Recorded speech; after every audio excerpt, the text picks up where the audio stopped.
Hello dear students welcome back to my channel school शिक्षा आसंतु पिला माने वर्तमान आमे नवम श्रेणी द नोवेल नेचर जार कि पोएट होची बेन जॉनसन प्रश्नर उत्तर गुड़िक आलोचना करदबा।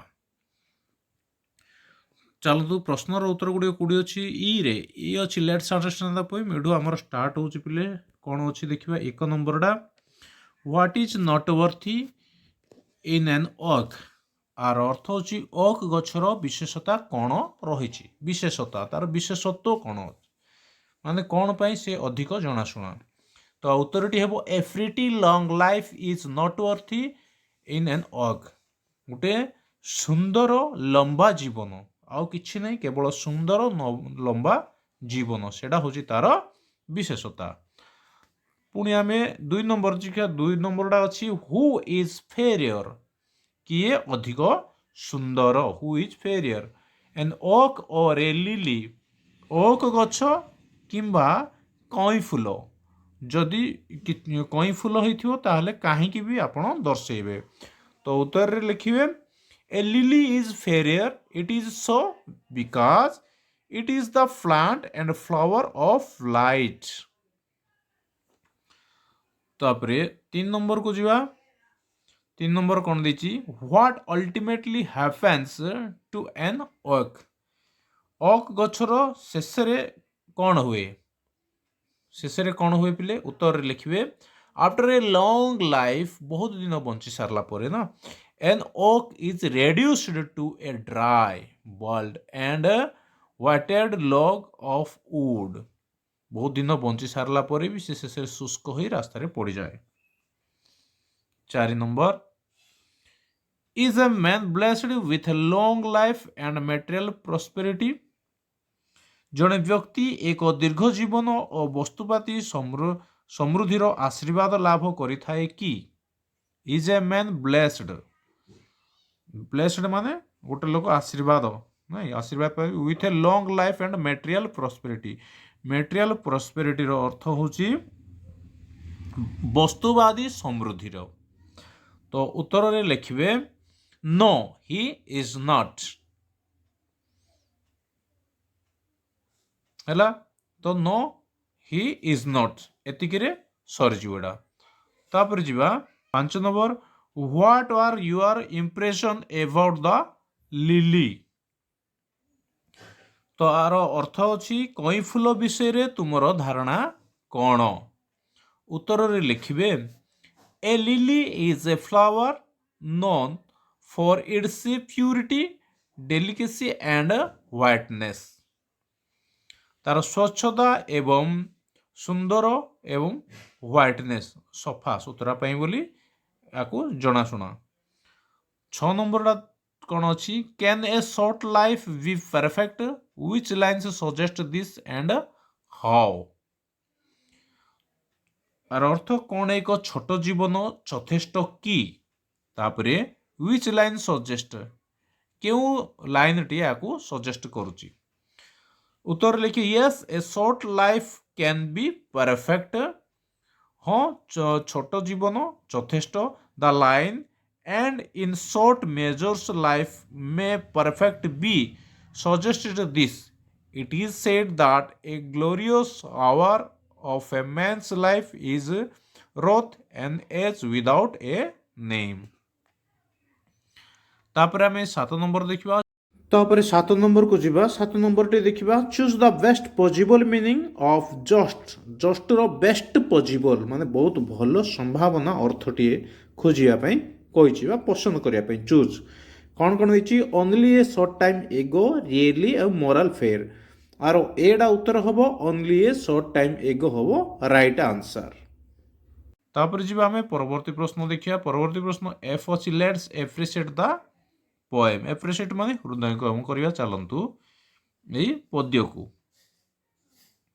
तो कौन अछि ए रे comprehension question why is a lily far fairer than an oak कहीं कहीं फूलटी अधिक सुंदर ओक गछटू। तो उत्तर लिखिए when an oak falls at last it is reduced it a log without leaves but a lily that lives for a day is fairer to sight and far superior in value. Hence, a lily is fairer than an oak. ତାପରେ 2 ନମ୍ବରଟା କ'ଣ ଦେଇଛି? Which quality makes a man noble? କେଉଁ ଗୁଣ ମଣିଷକୁ ମହତ କରିଥାଏ? ଉତ୍ତରରେ ଲେଖିବେ performance of good deeds makes a man noble. ପିଲାମାନେ deeds DEEDS deeds ମାନେ କର୍ମ ବା ହେଲା ଯାହାକୁ ଆମେ କାମ ବି କହୁ, କାମ କର୍ମ। ଏହା ଗୋଟେ ଭଲ କାମ ଲୋକକୁ ଭଲ ମଣିଷ କରିଥାଏ। ତ ତାପରେ 3ଟା ଦେଖିବା। 3 ଅଛି is long life a yardstick to judge the worth of a human being? ଅର୍ଥ ମଣିଷର ମୂଲ୍ୟକୁ ଆକଳନ କରିବା ପାଇଁ ଦୀର୍ଘ ଜୀବନ ମାପକାଠି ବିଚାରକୁ ନେଇପାରିବା କି? ଦୀର୍ଘ ଜୀବନର ମାପକାଠି, କିମ୍ବା ଏମିତି ବି କହିପାରିବେ ମଣିଷ ଜୀବନର ମୂଲ୍ୟକୁ ବିଚାର କରିବା ପାଇଁ ଲମ୍ବା ଜୀବନକୁ ମାପକାଠି ରୂପେ ନେଇପାରିବା କି? ଉତ୍ତରରେ ଲେଖିବେ no. Long life is not at all a yardstick to judge the worth of a human being. 4 number, do you agree with the idea that is short measures life may perfect be? ତା ଅର୍ଥ ହେଉଛି ତୁମେ ଏଥିରେ ଏକମତ କି ଯେ ଅଳ୍ପ ଦିନ ବଞ୍ଚିକି ବି ଆମେ ପରଫେକ୍ଟ ହେଇପାରିବା, ମାନେ ଯଥେଷ୍ଟ ହେଇପାରିବା? ଉତ୍ତରରେ ଲେଖିବେ ଆନ୍ସର କ'ଣ ହବ ପିଲେ ନା no. We do not agree with the idea that is short measures life may be perfect. ତାର କୌଣସି ଗ୍ୟାରେଣ୍ଟି ନାହିଁ, କିନ୍ତୁ ହେଇପାରିବା ହେଲା।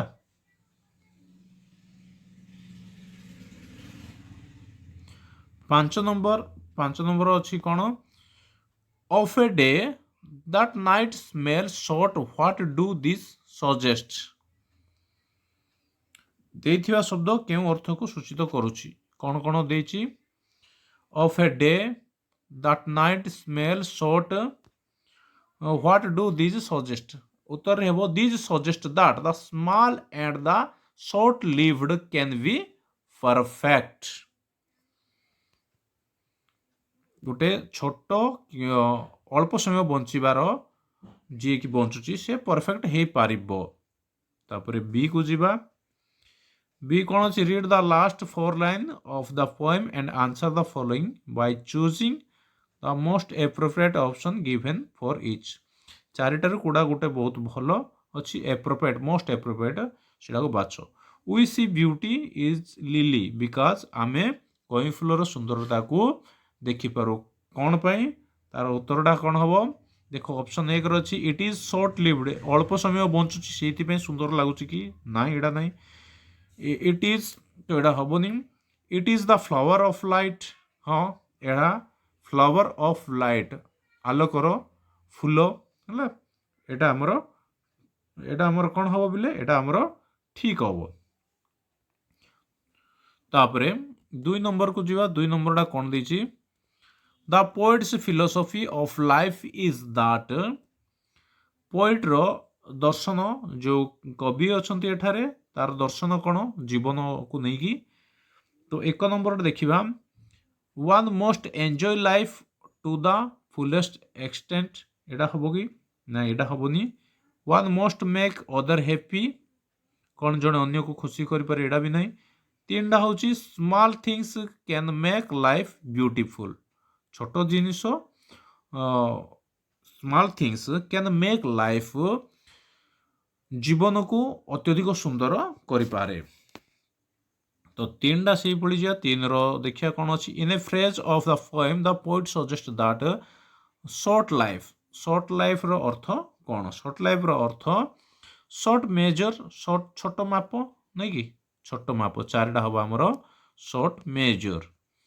ତାପରେ ନେକ୍ସଟ ଆମର କ'ଣ ଅଛି? 4 ନମ୍ବର ପ୍ରଶ୍ନଟି ଯିବା। 4 ନମ୍ବର ପ୍ରଶ୍ନ ଅଛି if you are asked to describe lily in a few word, ଯଦି ଆପଣ କଇଁ ଫୁଲକୁ କିଛି ଶବ୍ଦରେ ବର୍ଣ୍ଣନା କରିବାକୁ ଚାହାନ୍ତି, how would you do it in the context of the poem, କିଭଳି କଣ୍ଟେକ୍ସଟ ଲେଖିବେ? तो यार उत्तर होची 2 नंबर रे अछि ब्यूटीफुल बट शॉर्ट लिव्ड हैला सुंदर किंतु अल्प समय बंचुची एमती लिखिबे। तापरे आसला पिले लेट्स डू द एक्टिविटी ए जो तळे अछि now read the poem allowed with your friends. बर्तमान कौन यही पद्यटी को सांग मान सहित जोर रे कौन करिवे याको रीड करिवे पढ़िवे हैला। तापरे कौन दिछि next do you want to be a noble human being कौन तुम्हें गोटे भल लोक होबाको चाहो कि डिस्कस इट इन ग्रुप सांग साथी रो ग्रुप सहित आपण यह आलोचना करंतु। तापरे सीडा have you read the Odia poem कौन तुम्हें ओडिया पोएम टी पढ़िछ कि जार ना होची शेफाली प्रति बाई कुंतला कुमारी सावत। कुंतला कुमारी सावत द्वारा रचित बा लिखित शेफाली प्रति ये कविताटा आप पढ़ी कि इफ नॉट जदि पढ़ी ना रीड द पोएम से पोएम टी को पढ़ंतु and find out the similarity एवं यही गप सहित यही कविता सहित किसी तार सिमिलारिटी अच्छी ताको आपण खोजिकी काढंतु। एटा ए सब तीनटा पिला मानकर निज पे कहैछि हैला ताले रोज पिले जदि आपनको भल लागिथियो मोर पढेबा शैली ताले अन्य मानको भी शेयर करदेबे। वीडियोटी संपूर्ण रूपे देखिथिबारु आपण मानको बहुत बहुत धन्यवाद।